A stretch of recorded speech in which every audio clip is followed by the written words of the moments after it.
Dylan Roobroeck and Bryce McConnell-Barker, two New York Rangers prospects who are currently playing in the OHL playoffs. So in today's video, I'll be giving you all an update on how these two prospects have been playing in the OHL playoffs, as well as how the team's been doing as well. Starting off here with Oshawa Generals forward Dylan Roobroeck. He's a very talented prospect. He is a former 6th-round pick back at the 2023 NHL draft with pick number 178 overall from this summer. And right now, I definitely would say he is looking like a steal. He is a very talented prospect. Being 6'7", there's not too many guys who are 6'7" in general, but obviously have that skating ability and the offensive talent that he does have. His two-way game, I definitely think needs some work, especially if he wants to take that step up next season to the pro level, which he does have the opportunity of going back to Oshawa next season as well, no matter what happens in these playoffs. So we'll see. I wouldn't be surprised if he does stay for another season because he definitely is still a pretty raw prospect, but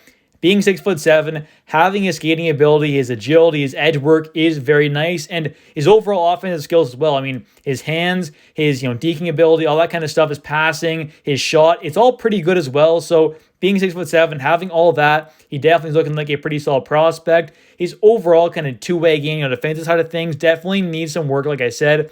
He does have experience on the penalty kill and playing center and wing as well. So that is nice, being a winger and a center while being, pretty good on the draws. Definitely not an elite faceoff kind of guy, and I wouldn't say he's quite good on faceoffs as a guy like Bryce McConnell-Barker is, but he definitely is a pretty decent faceoff guy, which is a very big bonus. And in general, yes, he's going to need a few years of work before he makes it to the NHL, even once he does get to pro, I'm sure, but this is a guy who down the road could end up being a very impactful player on the Rangers, potentially in more of a kind of middle six to bottom six kind of role. I don't think he has that kind of true kind of top line upside, but maybe he can crack the NHL while being a pretty solid third liner. Maybe being a bit of a penalty kill guy as well. We'll have to see how that translates to pro hockey. But in general, right now, I think he's looking like an absolute steal, especially for a 6th-round pick.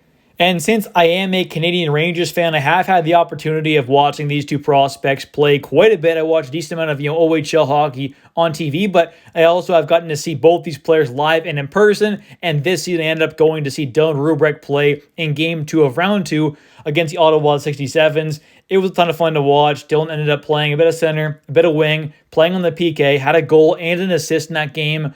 Oshawa ended up sweeping that series as well in 4 games, so that was a very nice thing to see. I mean, they're a very good team, finished top in the Eastern Conference, a very dominant team this year, but Dylan is a massive part of that, playing on the top line and on the second line a bit there as well. He kind of moves around a bit, but in general, Dylan has been a phenomenal player so far this season and has been so dominant in the playoffs that right now, he actually is currently sitting tied for top spot in OHL playoff scoring with 16 points in 10 games played. He has been phenomenal. 7 goals, 9 assists. He has been great. He's also tied for second in playoff goal scoring with 7 goals. The top guy right now has 11, so quite a bit above him, but right now he's tied for second, which is not too bad at all. And for assists, he is right now tied for 4th place as well. So he's not doing too bad at all. Tied for top spot in points, tied for 4th in assists, and 2nd in goals. He's a very, very talented player and is having an amazing playoff run so far with the Gens. And this regular season ended up playing the full season once again, just like he did back in 2022, 2023. And he ended up having 68 games played in both those seasons,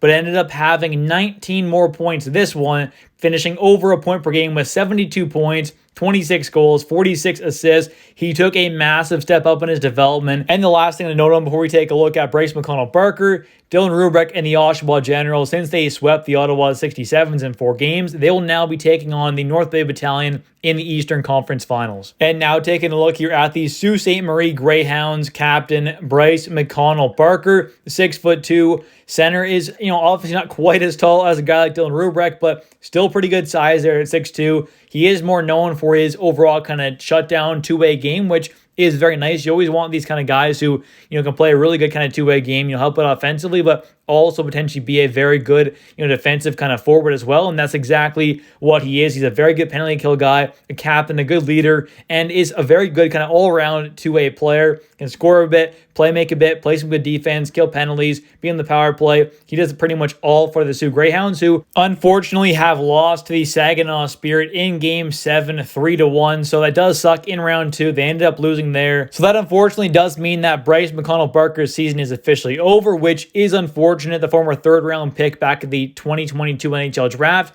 He's looking like a pretty good prospect so far, and I do think he is a guy who, could make the jump to pro hockey. I think he is ready. Whether he does or doesn't, we'll have to wait and see, but his all-around game is very good.